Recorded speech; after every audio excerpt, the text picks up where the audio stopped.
പ്രിയപ്പെട്ട പ്രേക്ഷകരെ, നാട് നന്നാക്കാൻ നമ്മൾ സത്യം പറഞ്ഞ് ചിന്തിച്ച് വയ്ക്കും. ഇതുപോലുള്ള ആൾക്കാരും നമ്മുടെ ഇടയിലുണ്ട്.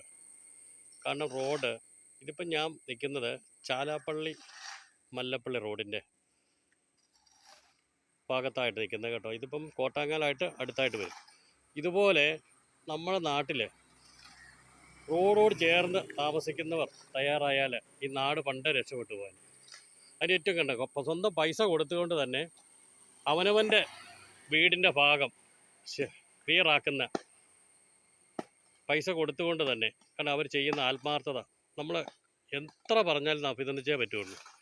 ഇതുപോലുള്ള ഈ റൂട്ട് ഞാൻ പലപ്പോഴും ചിന്തിക്കുക, കയ്യേറുകയാണ് ആൾക്കാർ മൊത്തം കയ്യേറി വയ്ക്കും. എങ്ങനെയെങ്കിലും റോഡ് കയ്യേറുക എന്നുള്ളതാണ് നമ്മുടെ നാട്ടിലെ ചിലരുടെ ഭൂരിഭാഗം ആൾക്കാരുടെ വ്യവസ്ഥ. അതിനിടയിലാണ് ഞാൻ പെട്ടെന്ന് വാഹനത്തിൽ പോകുമായിരുന്നു, പെട്ടെന്ന് വണ്ടി നിർത്തി ഞാൻ ഒരു വീഡിയോ എടുത്തത്. ഇതുപോലുള്ള ആൾക്കാർ നമുക്ക് നാട്ടിന് ആവശ്യമാണ്. കാരണം പൊതുമുതലിനെ കാത്തു സൂക്ഷിക്കുന്നവർ, അതായത് റോഡാണെങ്കിൽ അവരുടെ പരിസരം വൃത്തിയായി കിടക്കണമെന്നുള്ള അവരുടെ ആഗ്രഹത്തിൻ്റെ ഒരു ഏറ്റവും വലിയ ഉദാഹരണമാണ്. ഇപ്പം കോട്ടാങ്ങ, പത്തനംതിട്ട ജില്ലയിലെ കോട്ടാങ്ങാൽ സിറ്റിയോട് ചേർന്ന് ചുങ്കപ്പാറയ്ക്ക് ഇടയ്ക്കുള്ള സ്ഥലത്താണ് നിൽക്കുന്നത്. ഓക്കെ, നന്ദി, നമസ്കാരം. സൈന റാവുത്തർ, പത്തനംതിട്ട ചുങ്കപ്പാറ. ഓക്കെ.